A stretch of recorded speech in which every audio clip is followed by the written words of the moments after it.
Tout commence au début du XXe siècle. Les premiers travailleurs maghrébins arrivent sur le sol français. Ils ne pensent pas rester. Le temps passe, il y a toujours du travail, il y a la guerre aussi. Après Marseille, les régions minières du Nord sont les premières à accueillir des travailleurs du Maghreb. On date leur arrivée de la catastrophe de Courrières en 1906. 1000 hommes restent ensevelis dans les mines. La région est au bord de la révolte. Les grèves se succèdent et rares sont ceux qui veulent encore descendre dans les puits. On va d'abord chercher de nouveaux mineurs en Bretagne, puis en Pologne et finalement quelques centaines de travailleurs musulmans de l'Algérie coloniale. Dupaquier vous montre qu'il n'y a pas de migration à la terminaison des invasions germaniques en 500 jusqu'en 1860. Les premières migrations de 1860, alors, vous avez bien évidemment de temps en temps des Espagnols et des Italiens qui se baladent, etc. Mais le migratoire, saut qualitatif réel, ce sont les sociétés minières patronales qui, pour casser la lutte des classes, l'organisent. Les hommes ne sont pas des oies sauvages ni des cigognes. Il n'y a pas de cycle de migration naturelle, ça n'existe pas. Les hommes migrent quand il y a un saut qualitatif de catastrophe historique ou un devenir à un moment donné qui rend nécessaire. C'est que la migration et les immigrés, même si le laboratoire social du capital, c'est-à-dire la gauche du capital et l'extrême gauche du capital, s'en sont fait effectivement les grands adulateurs, ça ne correspond absolument pas à l'histoire du mouvement ouvrier radical. Marx, le 13 juin 1871, alors qu'il y a une grève des menuisiers de Newcastle, apprend que des pauvres Belges arrivent. Marx, qui écrit lui-même, c'est une politique complètement réactionnaire qui vise à casser les luttes de classe. Nous demandons à nos camarades belges de tout faire pour stopper l'immigration. Et donc, il y a tout un lobbyisme qui se met en place d'officines de l'Algérie coloniale pour, entre guillemets, vendre auprès des industriels de la région la force des migrants algériens, mais surtout kabyles. Cette lettre vient d'Alger. Monsieur le directeur, nous lisons dans les journaux d'Algérie que vous êtes menacé d'une grève de mineurs. Nous pouvons, si vous le désirez, vous choisir des hommes robustes et travailleurs. On peut trouver ici 50 000 travailleurs honnêtes, sains et robustes, obéissants et pas raisonneurs. Il faut comprendre que ce qui arrive en ce moment, ça ne doit pas être analysé d'une manière empirique, dans du tronçonné médiatique. Il doit y avoir une dialectique du rapport total. C'est-à-dire qu'à l'échelle mondiale, il y a une géopolitique du capital en mouvement depuis des décennies. En 68, la grève sauvage a été incontrôlable.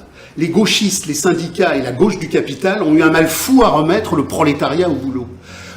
En 73, Pompidou a reçu Bouygues, Peugeot, ils lui ont dit « on veut des mecs du bled ».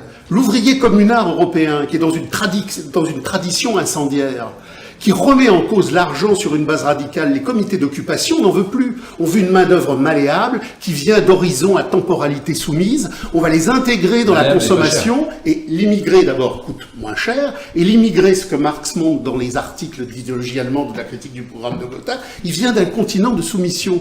Il y a eu des grèves, il y a eu des conflits dans ces pays-là, mais jamais pour remettre en cause l'argent et l'État. On remplace le vizir par le vizir.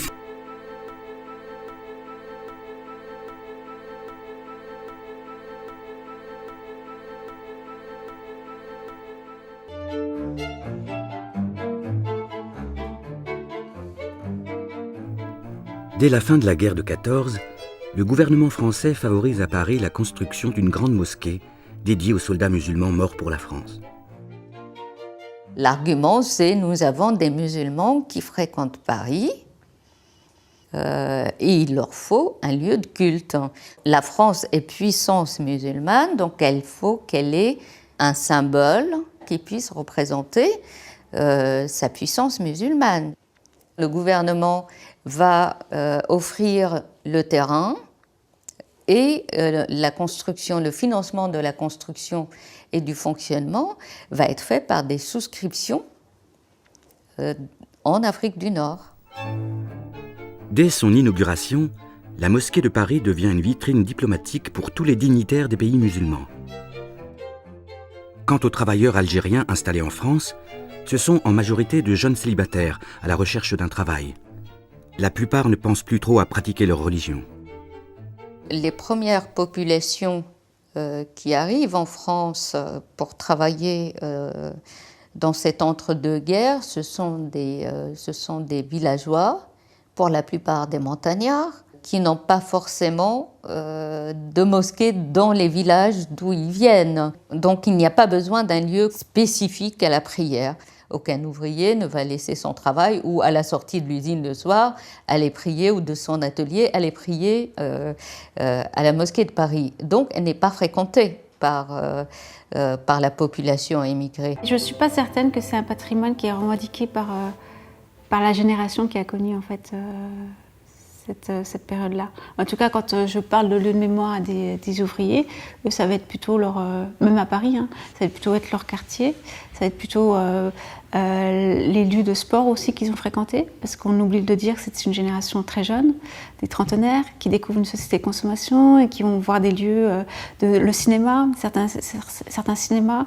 Et donc, du coup, ce qui aujourd'hui peut nous apparaître comme, oui, ça rappelle une histoire, mais ce sont par exemple, Avicenne et la mosquée, ce sont des lieux qui ont été choisis, construits par l'État. Le pays est à reconstruire et manque de bras. De nombreux travailleurs algériens sont recrutés et beaucoup de soldats coloniaux démobilisés sont restés en métropole. Ils vivent dans les grandes villes, Paris, Lyon, Marseille, mais aussi dans le nord où ils sont embauchés par des compagnies industrielles comme l'Asturienne des Mines à Obi. Dès 1925, la direction a mis en place une politique entre guillemets religieuse. C'est la fameuse époque où il y a je ne sais pas combien de milliers d'Algériens au Parti communiste. Enfin, donc tous les Kabyles sont à la CGTU, ils déclenchent grève sur grève, etc. Donc le directeur de l'usine de l'Asturienne des Mines, il s'adresse au sous-préfet en disant « je ne sais pas quoi faire ». Les sous-préfets écrivent une lettre extraordinaire en disant « je pense que vous devriez créer une mosquée et rémunérer un prêtre musulman ». Et finalement, ils vont passer un accord avec un village zaouïa de la région de Tlemcen et ils vont faire venir exclusivement des migrants de ce village. Et ils construisent donc la première mosquée du Nord en 1926-27 à Obi, dans les Asturies. Ils payent un ouvrier pour faire l'imam. Et donc, les Asturies bâtissent leur système de contrôle social sur cette confrérie. Il fallait qu'au même moment où on faisait migrer le prolétariat européen de sa conscience radicale, les immigrés qui venaient soient dans l'incapacité d'établir une passerelle de radicalité avec les populations indigènes. C'est-à-dire que dans les années 1950-1960, vous aviez dans les groupes radicaux qui faisaient une critique systématique et radicale du capitalisme, de temps en temps, un noir, de temps en temps un maghrébin, qui s'intégrait parfaitement dans cette communauté radicale sur une base d'analyse offensive, parce qu'il ne venait pas avec le poids de ce que le chaos de la marchandise lui avait mis dans la tête, mais il venait, et dans le cadre d'une spontanéité de terrain, tout le monde se mettait en mouvement d'avancée.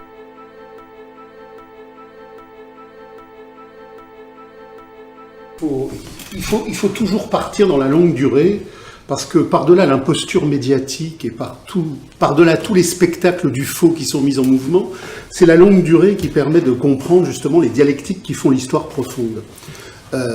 Tout le monde se rappelle dans les années 75, dans les années 70, OLP, FPLP, FDPLP, et à la marge des contestations radicales, même sur la mouvance marxienne. Le retour de l'islam n'est pas quelque chose de spontané qui a été parachuté comme ça par un beau matin. Ce sont les services spéciaux étatiques qui, dans le laboratoire du gouvernement du spectacle mondial, le gouvernement du spectacle mondial, ont mis en marche le retour à l'islamisation. Pourquoi ? Parce qu'il y a effectivement une dialectique de correspondance entre le judéo-protestantisme américain et son apologie du temps immobile de la marchandise triomphante, et l'islamisme du temps immobile. Qu'est-ce qui pourra être le plus intégrable à la consommation statique des génuflexions de la galerie marchande que le type qui vient d'une temporalité fermée sans contestation sociale ?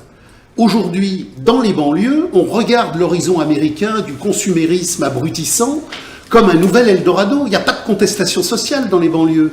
Dans les banlieues, en 2005, on a mis le feu parce qu'on voulait de la thune, pas parce qu'on voulait abolir le salariat. Et 10e siècle, 11e siècle, 12e siècle, croisade des communeux, insurrection des Maillotins, les jacqueries, en Allemagne, le mouvement anabaptiste, l'Europe sera à feu et à sang dans tout ce temps paysan pré-prolétarien. Et ce feu et à sang sera constamment une réactivation de la parole christique contre les marchands du temple pour le royaume de la Jérusalem céleste. Donc, j'ai donc deux églises, j'ai donc deux structurations. D'un côté, j'ai ce que Marx et Engels appellent un communisme radical de l'ontologie christique, et de l'autre côté, j'ai une église qui est une église de protection de la rente foncière. Mais cette église de protection de la rente foncière, même si elle est réac par rapport à la parole du Christ, aujourd'hui, par rapport à la modernité capitaliste de la rente commerciale absolue, elle pose problème. C'est pour ça qu'il est interdit de critiquer le judaïsme, il est relativement très mal vu de critiquer le Coran, mais il est très bien vu de critiquer le christianisme. Et quand on voit les débilités artistiques du capital, quand on a eu des pièces à la con comme Pis Christi c'est possible parce qu'on peut pisser sur le Christ, mais on ne peut pas pisser sur Mahomet, on ne peut pas pisser sur Abraham. Parce que même si l'Église catholique est réactionnaire, la puissance du Christ est tellement forte que même enfermée dans les cadenas de l'institution ecclésiastique, la puissance du Christ est trop forte. Elle transpire, elle sue, elle illumine. Donc aujourd'hui, par rapport à ce que vous avez appelé les trois monothéismes, il y a deux monothéismes qui, dans leur forme première, sont totalement compatibles avec le capital, puisqu'ils expriment la valeur des biens de ce monde. Le Coran et le Talmud, puisque le Coran n'est qu'un judaïsme édulcoré à l'usage universel, sont parfaitement compatibles avec les valeurs de ce monde, puisqu'ils sont justement des codifications de respiration théologique sur le monothéisme des biens de ce monde. Par contre, dans le christianisme, qui est une radicalité anti-argent de spiritualité cosmique insurrectionnaire, là, il y a une antinomie radicale. Et c'est tellement antinomique que même si l'Église s'est arrêtée, l'Église institutionnelle aliénatoire, à la défense de la rente foncière, il a toujours fallu bouffer du catholique, parce qu'il y a dans le catholicisme, même le plus réactionnaire, une force subversive anti-argent qui est insupportable au monde.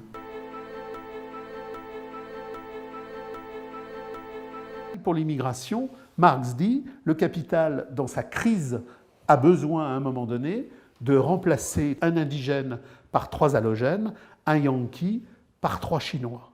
Le capital est une contradiction au procès. Il est structuré sur la baisse du taux de profit, il est structuré sur la saturation des marchés. Le capital ne produit des marchandises que parce qu'il exploite les humains aliénés qui, eux, produisent la valeur. Les machines ne produisent pas la valeur. Les machines ne produisent que la valeur que le travail humain exploité a placée en elles par la cristallisation de la matérialisation du procès de travail. Mais dans le même temps, comme on est dans un cheminement de concurrence internationale, alors même que seul le travail humain produit de la valeur, pour produire en un temps de plus en plus réduit, le capital use de la machine. Donc le capital use de la machine, il produit de plus en plus de marchandises, mais des marchandises qui signalent la baisse inévitable du taux de profit. Face à cette baisse, il est obligé de compenser par une augmentation constamment remise en mouvement de la masse, et c'est cette masse qui crée la saturation des marchés. Donc le capital étant en crise permanente, il a aujourd'hui 2 objets.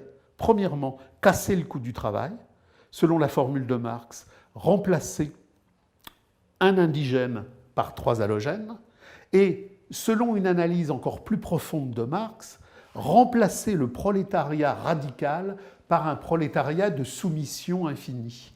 Marx, dans des ouvrages et dans des moments extrêmement essentiels de sa critique, a positionné, au-delà du problème de l'armée de réserve, les spécificités contradictoires du temps ouvert du prolétariat européen et du temps fermé du prolétariat afro-oriental. Il développe à la suite de Hegel l'idée que, au sortir des vieilles communautés archaïques qui ont précédé, avant la révolution néolithique, l'émergence de la société de l'argent qui progressivement a produit le capital. Il y a eu une divergence essentielle entre le continent européen, l'Afrique et l'Orient. L'Afrique et l'Orient, dans le cadre du despotisme étatique et para-étatique de ces types sociaux spécifiques, sont entrés dans un temps d'immobilité et de passivité endémique, alors que le continent européen, dans la conflagration explosive montrée par Engels dans l'histoire de l'origine de l'État et de la famille, il y a eu à ce moment-là une conflagration entre la décadence de l'Empire romain et les invasions germaniques, de telle sorte qu'un mode spécifique européen a vu le jour, celui des communaux ontologiques et des communaux historiques, où des parcelles entières du territoire étaient des communaux sur lesquels le communisme mental, le communisme social, le communisme historique n'a pas cessé de résister à la féodalité, au fisc, à la bourgeoisie, puis progressivement à la révolution capitaliste qui nous conduit à la modernité. Et le prolétariat européen, issu de cette paysannerie radicale de jacquerie offensive communeuse, a permis qu'en Europe, et seulement en Europe, dans les années 1844-1870, soit formulé le projet communiste radical d'éradication de la marchandise et de l'État. Marx nous dit il y a eu des luttes. Il y a eu des luttes en Orient, il y a eu des luttes en Afrique, mais c'était des luttes de recomposition aliénatoire qui ne pouvaient jamais déboucher sur la radicalité fondamentale. Alors qu'en Europe, et c'est pour ça que seulement en Europe a émergé le manifeste communiste dans sa pureté radicale et dans son intransigeance maximaliste, il n'y a eu que là que ça s'est formulé dans ces termes-là. Donc, ce n'est pas un hasard si au sortir de mai 68, Pompidou, recevant Bouygues, les dirigeants de Peugeot, les dirigeants de Renault, a mis en marche la grande migration, c'est-à-dire la grande substitution.